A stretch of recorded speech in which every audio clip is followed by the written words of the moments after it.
When did making plans get this complicated? It's time to streamline with WhatsApp, the secure messaging app that brings the whole group together. Use polls to settle dinner plans. Send event invites and pin messages so no one forgets Mom's 60th. And never miss a meme or milestone. All protected with end-to-end encryption. It's time for WhatsApp. Message privately with everyone. Learn more at whatsapp.com. This episode is brought to you by State Farm. Listening to this podcast? Smart move. Being financially savvy? Smart move. Another smart move? Having State Farm help you create a competitive price when you choose to bundle home and auto. Bundling, just another way to save with the Personal Price Plan. Like a good neighbor, State Farm is there. Prices are based on rating plans that vary by state. Coverage options are selected by the customer. Availability, amount of discounts and savings, and eligibility vary by state. When your therapist won't take your calls anymore, there's always The Last Show with David Cooper. You left me on red. You didn't open my Snap. You poked me on Facebook. And why aren't you TikToking my TikToks? These are all real problems that you probably don't understand, or maybe you do, but they're things you got to navigate when you got friends in a digital age. And that's what we're going to talk about here with Gary Direnfeld on Therapy Thursdays on a Wednesday. Friendship in a digital age. Gary, in some sense, we are digital friends. Also, welcome to the show. We are digital friends. And, you know, I have so many digital friends, and some friends literally who are only friends because of social media. Never met them, never spent quality time together, yet connected. Good thing, bad thing, just a change of the way things were done in the 90s. Who knows? In the 90s, if you said, hey, I was hanging out with my friend on the internet, you would get a look. If you told somebody you met someone on an app in the 90s, you were a weirdo. Now you're weird if you're not doing it. We had friends in the 90s who met on a discussion board or whatever. Yeah, and everyone would talk about them in the circle of the friends like, oh, they met online. Yeah. And they got married. The marriage didn't work, but, you know, it's because of that. But I remember back then thinking, wow, how do you do that? My cousin had met her husband on like a website, and we were like, she's a weirdo. I met Miranda on Tinder, my girlfriend, like 11 years ago or 13 years, 12 years ago. She's going to get mad at me if she hears this. But here's what I want to talk about. Here's why I was thinking about this. If you text a friend and then they don't respond because they're busy and they like check their phone while they're busy, see the text, read it, forget about it, that can hurt your feelings. And it has nothing to do with how much the friend likes you or doesn't like you. And that happened to me 3 weeks ago. I was feeling pretty lonely. I'm like, I want to hang out with someone. And there was one friend who I'm pretty close with, but I hadn't seen in a while. And I reached out to her. She didn't text me back. And I saw her last night. And of course, she was traveling. She just started a new job. Like, she's her boyfriend and her doing stuff. Like, she's got a million things going on. It wasn't about me, and she was very friendly. And I knew that on a rational level, but it still kind of hurt me on a subconscious level or a deeper level. Listen, David, it breaks the rules of internet etiquette. I remember now it's called X, prior Twitter. I still call it Twitter. Somebody gave me proper hell for not responding to their message on the feed. Their DM, Gary. Come on, get with the lingo here. No. Yeah, I know. You're going to give me hell for being 69 and a Luddite when it comes to the... Anyways, she gave me proper hell saying, I don't know how to use Twitter. You have to be way more responsive than I was. And I sat back thinking, are you kidding me? I have a life. That's a nice thing to say to a friend. Well, I didn't say it. This is my inner voice, right? We all have that. The inner voice, the outer voice, insy, outsies. So, but there is this unspoken internet etiquette that says we had better be responsive. And so for you to go, what did you call it? Read, unread? Leaving someone on read or leaving them on read. It's when the text message is read, or readed. readified. When someone views the text message and then know that they have because there's a little check mark there. I hate that. That's such a dark feature. That's such an awful feature. It only serves to at best telling you that someone read a message is like adds nothing to your life, but at worst it's like, oh man, they don't like me, you know? Yeah, and listen, David, I'm guilty of similar feelings that you're discussing. When I have sent a text, there's that little check mark. I know it's been read, and I'm thinking, why haven't you gotten back to me? And I do it so often. And not only was it not about me, like she was starting a new job after traveling is a lot for anyone. Yeah. You know, to miss a random text from a friend saying, I miss you. Not only was her ignoring me, not about me being hurt by it was not about her. You know, I was like in a bit of a lonely place when I sent that message. So it really, people have their own motivations. I had my own motivations going on for why it hurt me so much, why my armor was let down against something so silly. And she had her own motivations for why she didn't read it. That's often the case. I mean, I'm not telling people listening that everyone they reach out to likes them. Maybe, 1 in 100 might not like them, and that's why they're ignoring them. But in general, people have their own lives. And the funny thing is, I always give Miranda, my girlfriend, this counsel. Like when she reaches out to a friend to hang out and the friend's busy, she immediately goes to like, oh, they must not like me. I'm like, come on, Miranda, you know better. They like you a lot. They're just busy. They're hanging out with their friends. They're traveling. Their friend just died. Their pet is in the hospital. Whatever it is, you don't know. But it's not that they don't like you. So look, you're proving that despite what you had just said and the guidance you'd give to your wife, you're proving girlfriend. that you're... Come on, I'm not getting married again, Gary. Girlfriend, sorry. I mean, we live together and we own a cat. I mean, what more do you need? You own a cat. Come on, that is like a ring and a date. So you've proven that you are human and you have feelings too. Look, I have some friends that when they've texted me and I can't respond for all the good reasons that you've cited, all the good reasons. I'm in meetings. I'm in transit. Whatever. You're on very important national radio programs that can't be missed because it's David the most Cooper important show. Oh, no, I'm talking about the other shows you do. But go on. Anyway, no, you've been busy when you receive those messages. I know who, in a sense, my sensitive friends are, who can spin negatively if I don't get back to them almost immediately. And so when I do get back to them, I explain the delay. I do. I don't know if this is internet etiquette or me trying to be empathetic and mindful of their disposition. But, and maybe it is my being 69 years of age, where we put ourselves out, think of the other, and want to respond with a basic courtesy. And maybe that's lost in this internet age, and that where there is such a sense of immediacy that everything has to be responded to so quickly. I would urge people, I think we're having a good discussion here. I really like this. I think this is a common problem that you're raising. Leaving people on red? Yes. Yeah. It's funny because I think of myself as having a lot of armor to this stuff because I do it often and it's never personal.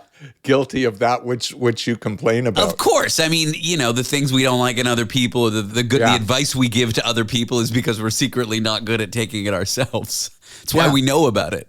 Yeah. So I love radio. I love what we're doing because with radio, unlike the internet, people have to listen. People have to slow down. People have to think about what word. They have to, especially if the knob on their radio is broken and it's stuck to this channel, in which case they have to listen. And the off button's broken as well. We actually test amazing in the demographic of people whose radios are broken and set to on and broken and also set to this station. Do amazing in that demographic. So I'm almost at a loss for words. I want people, those listening, to consider, where does that sense of immediacy come from? We certainly didn't have it before this digital age. It just wouldn't happen. Before we came on live, you were telling me of a letter that you received from I'm going to say an old friend. It's a friend who is old. She's 80. I need to respond to this letter now that I think about it, but go on. Well, there you go. You know, there's this clash of eras. Yeah, I'm 39. Like Gen Zs, how they engage with texting and feeling rejected about it, I don't even understand. And I have a couple younger friends. I should be careful. We're here with Gary Direnfeld. When we come back, I want to talk about friendship in a digital age from a positive perspective, how these tools, yes, they can make us feel more rejected, but they also connect us to people in a way that we've never been connected to before. And the attentive listener will know that Gary Direnfeld said his age was 69, no less than 2 times in this interview. And I haven't cracked a single joke. We'll be back. It's Therapy Thursdays on a Wednesday. Friendship in a digital age is our topic. At Sierra, discover great deals on top brand workout gear, like high-quality walking shoes, which might lead to another discovery. 40,000 steps, baby. Who's on top now, Karen? You've taken the office step challenge a step too far. Don't worry, though. Sierra also has yoga gear. It might be a good place to find your zen. Discover top brands at unexpectedly low prices. Sierra, let's get moving. Smart, sharp, and slightly unhinged. Late night's fresh perspective. The Last Show with David Cooper. I am here with Gary Direnfeld, a social worker, an expert in family and marital therapy. It is Therapy Thursdays on a Wednesday, and we're talking about modern friendships with beep, boop, beep, boop, beep, computers. Digital friendships. It's not computers. It's phones. It's phones or computers. Devices. Come on. No one is sitting in front of their monitor anymore. Gary, what do you think is inside a phone, a computer chip? And it's got a screen. Fair enough. But people don't think of their phone as a computer. Your phone's a computer. Phone. No one is sitting in front of the big screen. Your toaster is probably a computer if it's a new toaster. Everything is computer, in the words of a certain politician. Now, it's funny, the pandemic, I remember complaining so much about Zoom Hangouts. Like it was the worst thing in the world. Yeah. But I have friends and people who I've been members of their community when I lived in that place. I lived in Toronto for 26 years. I lived in San Francisco for almost 10. Zoom Hangouts, we were complaining a lot about all the pitfalls of modern digital friendships before the break. Zoom Hangouts are actually kind of nice, like reconnecting with old friends who are hundreds of, on the other side of the continent. And it's kind of a wonderful thing that you get to do. We are friends. You live in Toronto. I live in New York because of digital tools. Staring into each other's eyes digitally. So romantic. These tools connect us, but they also isolate us. But let's keep it positive for 1 second. So on that positive side, in the last year, I have met about a dozen plus family members who I never even knew were family. Whoa. Yes. So some cousins put together a Zoom call of Direnfelds, and we were literally, I used to think that our family was, in a sense, small, and that I knew my entire family. But I've learned that there are Direnfelds in the States, across Canada, Israel, Europe, and there we were, looking at our common ancestry. Oh, Direnfeld. To the great or the great grandfather, Zev. Zev Direnfeld. Hey, I'm Zev. He was a schmutta dealer. He made a mean kishka. He was a rabbi. Buried Shocker. in Poland. Exactly. Buried in Poland and looking at pictures of his gravestone. Wow. If not for the internet, this just wouldn't be possible. Then we have, I mentioned before the break that I have, in a sense, friends who are in digital reality only friends. Yet I feel connected to them. I concern myself for their well-being. We do communicate through text almost exclusively. And David, it feels good. And then there's those who I haven't seen in years, or those who, because of distance, is difficult to see. These are the positive aspects of the digital world and being a part of it.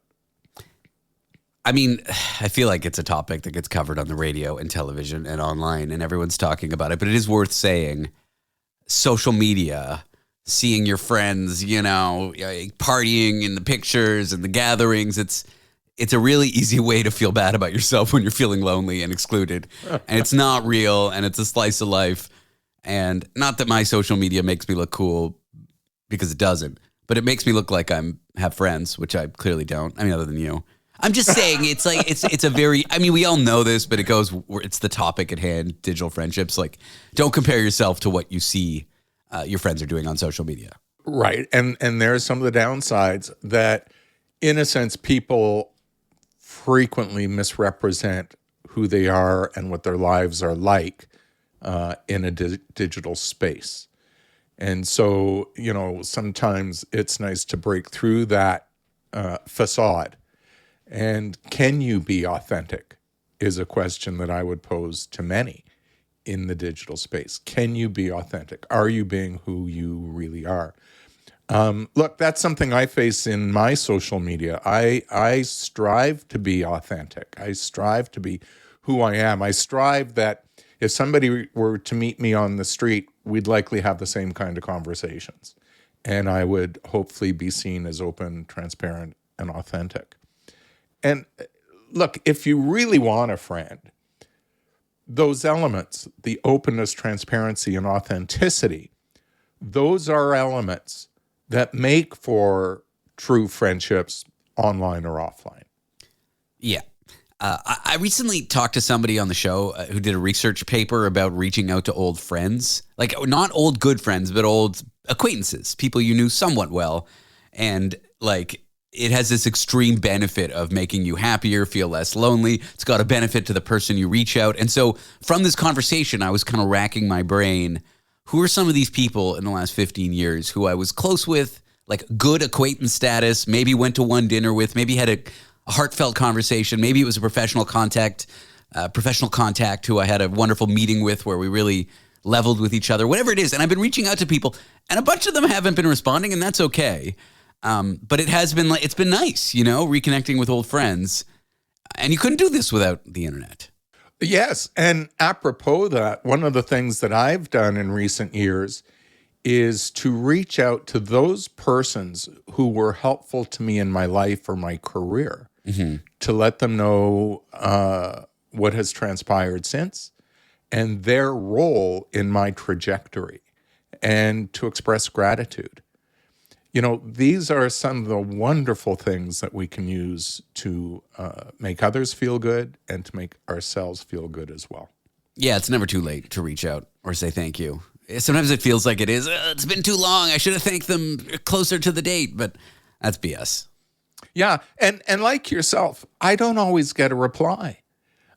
So I've sent messages to prior professors. So I think they're still alive because the message goes out to them. I can't find an obituary for them, so I don't necessarily hear back. I don't think your parole officer is supposed to talk to you after you're done serving your parole, but what do I know? But I do take pleasure in making that effort. And, you were feeling lonely. It prompted you to reach out. Yeah. This is good use of the internet. We have to appreciate not everyone is going to respond in kind. Yeah. It's just this idea that you can always be available to everybody creates these artificial rules of like, Yep. oh, well, I'm busy now, I'm not going to respond. In the olden days, you had to write a letter or dial a rotary phone. This constant availability of everyone. It's impossible. It's impossible. It's impossible, yeah. It's impossible. So if you're on the non-receiving end of the responsive text, be careful about reading too much into that. Be careful about reading into as a negative reflection of yourself. You were falling prey to that. Again, off air, you were asking me, should I confront this person? Well, no, should I say I was feeling lonely and you hurt my feelings and I know that you didn't do it on purpose, but you mean a lot to me and this friendship means a lot to me? Hang on. Rather than you hurt my feelings, because there is blame and shame being pushed out and you don't know what was going on for that person. So rather than saying you hurt my feelings, say, my feelings were getting hurt. I don't know if I was reading anything into that. Are you okay? No, I hung out with her last night, and we both showed up early to this bar, and so I was sitting with her for 20 minutes, and it was like it never happened. Of course, unless she was pretending, in which case, not really a friend worth having, but she's not like that. Yeah. So yeah, but should I say where I was at and how I felt and tell her how much she means to me? I don't know. Is that too vulnerable? I think that's a wonderful kind of vulnerability. Okay. That is where deep friendships are made. Just like ours. Gary Direnfeld, social worker, Therapy Thursdays on a Wednesday. Gary, it's always a pleasure having you on the show. Thank you for your time. I so appreciate it every week. Love you, my friend. Oh, he loves me. I love him too.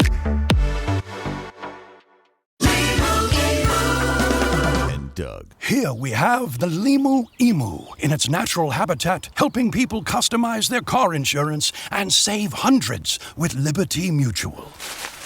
Fascinating. It's accompanied by his natural ally, Doug. Limu? Is that guy with the binoculars watching us? Cut the camera. They see us. Only pay for what you need at libertymutual.com. Liberty, liberty, liberty, liberty. Savings vary. Underwritten by Liberty Mutual Insurance Company and affiliates. Excludes Massachusetts.